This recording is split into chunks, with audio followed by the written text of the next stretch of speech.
नमस्कार। आज हम पढ़ेंगे पाठ 10 आप इति। बच्चों, जीवन में कुछ ऐसे पल आते हैं जब हमारी स्मृति में जो अंकित हो जाते हैं। ऐसे क्षण हमें वर्षों बाद भी गुदगुदाते रहते हैं। यानी बचपन से अभी तक की बहुत सारी घटनाएं हुई होंगी, लेकिन एक आधी घटनाएं या एक आधे पल ऐसे होंगे जो आपको अभी भी याद होंगे, अपने दोस्तों के साथ बिताए हुए, अपने रिश्तेदारों के साथ बिताए हुए, या फिर अपने टीचरों के साथ बिताए हुए, है ना। और कभी कभी ऐसी बातें याद करने से आप अपने आप हंसने लग जाते हैं, गुदगुदाते हैं, आपको अच्छे लगते हैं कुछ ऐसे पल। तो ऐसे ही कुछ पलों की बात कर रही हैं लेखिका, जिनका नाम है गिने आशुता। तो अपने बारे में वो बता रही हैं, तो चलिए पढ़ते हैं क्या कह रही हैं गिने आशुता जी। अपने को पीटी उषा से कम नहीं मैंने माना। वो कहती हैं कि पीटी उषा जो एथलेटिक हैं, पीटी उषा, वो कहती है कि मैंने अपने आप को उनसे कम कभी नहीं माना। मेरी टांगे पीटी उषा की टांगों जितनी लंबी नहीं थी, पर इन छोटी टांगों से भी मैं वह करिश्मा कर सकती हूँ जो पीटी उषा कर सकती हैं। लंबी फलांग लगाने का शौक जितना उसे है उतना ही मुझे भी है। वह प्योरली एक्सप्रेस है तो मुझे जानने वाले भी मुझे राजधानी एक्सप्रेस से कम नहीं समझते। जिस तेजी से वह पलक झपकते ही पास से गुजर जाती है, उसी प्रकार पलक झपकने का मुहावरा मुझ पर भी चरितार्थ होता है। इस तेज गति के कारण उसे यहाँ इतने तमगे मिले हैं, वहां मुझे भी उतने ही तमगे मिले हैं। दर्द के, चोट के, उन्हें मैंने अपने दिल पर उसी प्रकार सजा रखा है जिस प्रकार पीटी उषा अपने तमगों को अपने घर की प्रदर्शन मंजूषा में सजाती हैं। अब आप ही बताएं, मैं कहाँ हूँ किसी से कम। मेरी स्मृतियों के इतिहास में यूं तो बहुत से किस्से दबे हुए हैं, परंतु एक किस्सा आपको सुनाती हूँ। लेखिका अपने जीवन का एक किस्सा सुनाती हैं कि उन दिनों मैं कार्यालय में काम करती थी। कार्यालय में मेरे घर में बहुत दूर था। लेखिका कहती है कि कार्यालय उनके घर से बहुत दूर था। मेट्रो के द्वारा वो दूरी तय किया करती थी। घर के निकलते ही सपनों में खो जाना मेरे लिए कोई नई बात नहीं थी। वैसे ही जैसे पीटी उषा किसी प्रतियोगिता को जीतने का सपना देखते हुए दौड़ लगाती हैं, उसी प्रकार मैं भी दिन में सपने देखती और उसके साकार होने का इंतजार करती थी। मैं एक प्रकार से दीवा स्वप्न की अभ्यस्त हो चुकी थी। दीवा स्वप्न में चलते चलते मेट्रो की सीढ़ियां कब चढ़ जाती मुझे स्वयं भी पता नहीं चलता था। ख्यालों में जब आप खो जाते हैं तो आप कहाँ पहुंच गए हैं ऐसा नहीं पता चलता। तो स्टेशन की सीढ़ियां, ऐसे ही लेखिका भी मेट्रो स्टेशन की सीढ़ियां कब पार कर गई उन्हें पता ही नहीं चला। तो मेट्रो स्टेशन के अंदर प्रवेश करने के लिए सीढ़ियां जहां से शुरू होती थी वहां एक लोहे के मजबूत बोर्ड लगा हुआ था।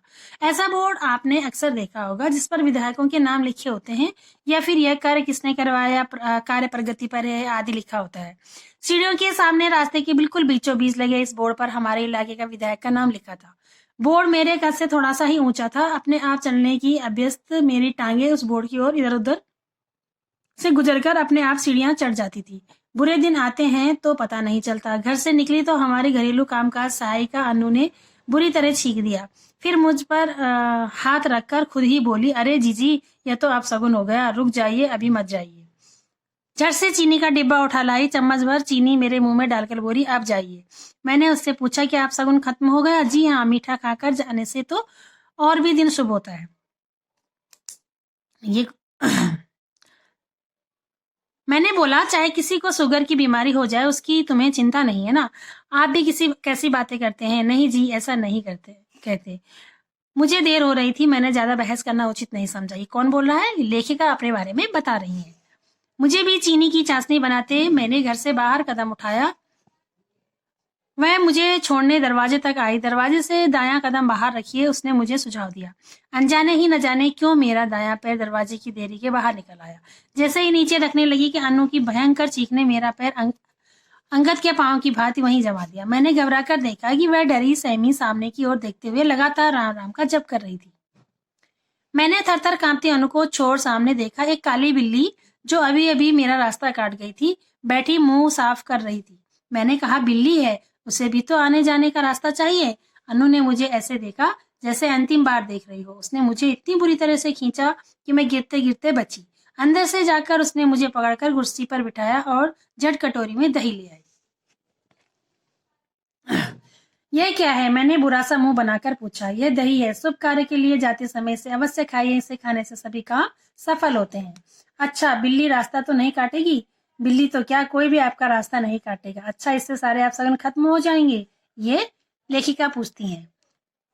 तो वो कहती है कि हाँ, खत्म हो जाएंगे। नहीं, पहला अपशगुन तो यही होगा कि इतनी देर जाने पर मुझे नौकरी से निकाल दिया जाएगा। ठीक है, आप भी कैसी बातें करती हैं जीजी, अच्छी बात तो कह नहीं सकती। अच्छा, अब जाने दो, नहीं तो शुभ अशुभ यह सब यही हो जाएगा। अच्छा, अब जाने दो, शुभ अशुभ यही हो जाएगा। उन्होंने पीछा छुड़ाकर मैं कार्यालय की ओर चल पड़ी, अपने आदत के मुताबिक कुछ सोचते हुए।